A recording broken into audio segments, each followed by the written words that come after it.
first one that I want to focus on is really my experience in the education system here in the UK.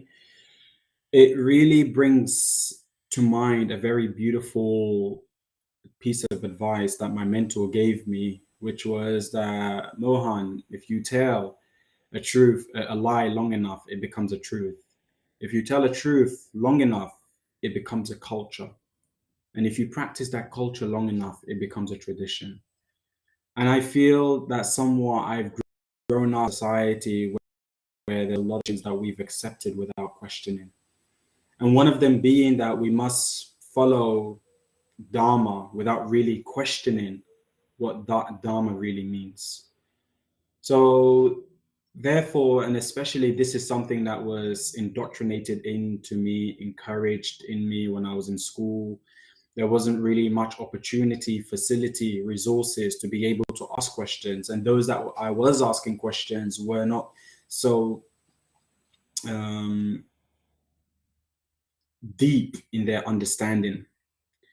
So I grew up in that particular sort of culture.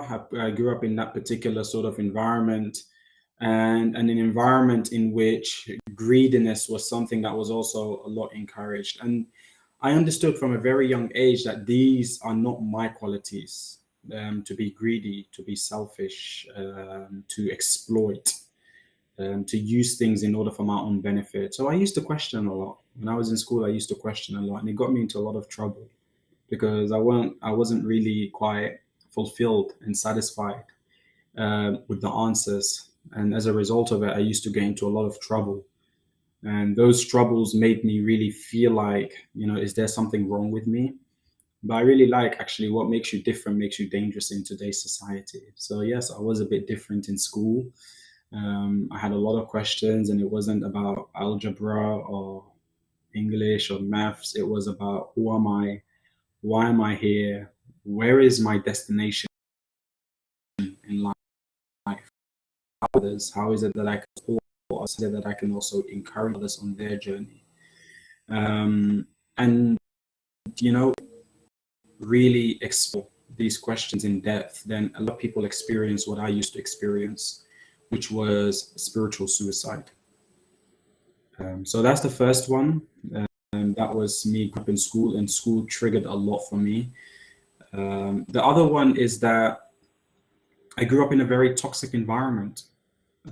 I grew up in a very toxic surrounding with a lot of toxic people. My life was very challenging. It was very, very difficult. I went through depression, through suicidal thoughts, through many, many, many different negative emotions and feelings.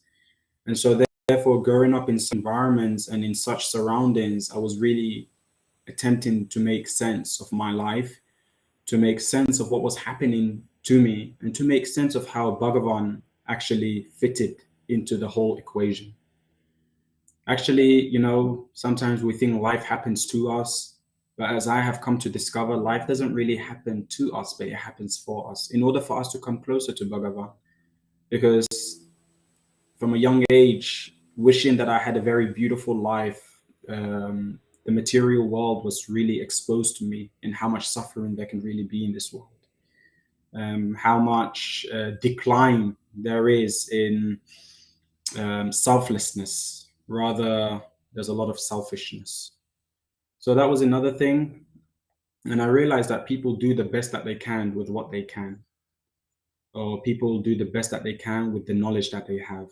So that even to explore my bubble, my horizon, and to see that there must be a knowledge, there must be a Vedanta that is more descending rather than ascending. So me trying to just figure out things on my own, I really turned to the Shastras, to knowledge, in order to really make sense of what's going on around me. That was another thing.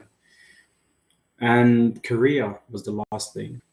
Not many people know this, but before I became a monk, before I became a brahmachari, I ventured out into the world of entrepreneurship, ventured out into the world of exploring that if there could be a possibility and opportunity for me to become successful, to become happy, which is what everyone is looking for. Actually, the nature of the Atma is that it wants to love and be loved. But people have a very different understanding of what it means to love and be loved. They think that love means that I need to accumulate external materialistic objects in order for me to feel valuable, in order for me to feel worthy. And I was also one of those person. But as I ventured out onto that journey and I was going deeper and deeper into that journey, I realized actually even billionaires are very unhappy. Even millionaires are looking for a sense of purpose that is just beyond the accumulation of wealth, the accumulation of a particular lifestyle. It's quite sad how in today's world we've actually increased the standard of our living, but not the standard of our life. So these were the three things that kind of really triggered me. And I thought that there must be something more to life beyond just the scope of what I'm experiencing, seeing, feeling, and willing.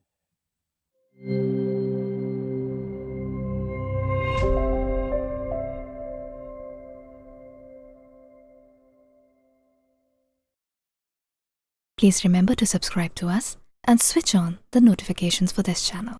For our other social media links, more content, and to support our work, please visit citti.net. Dhanyavad. Namaskar.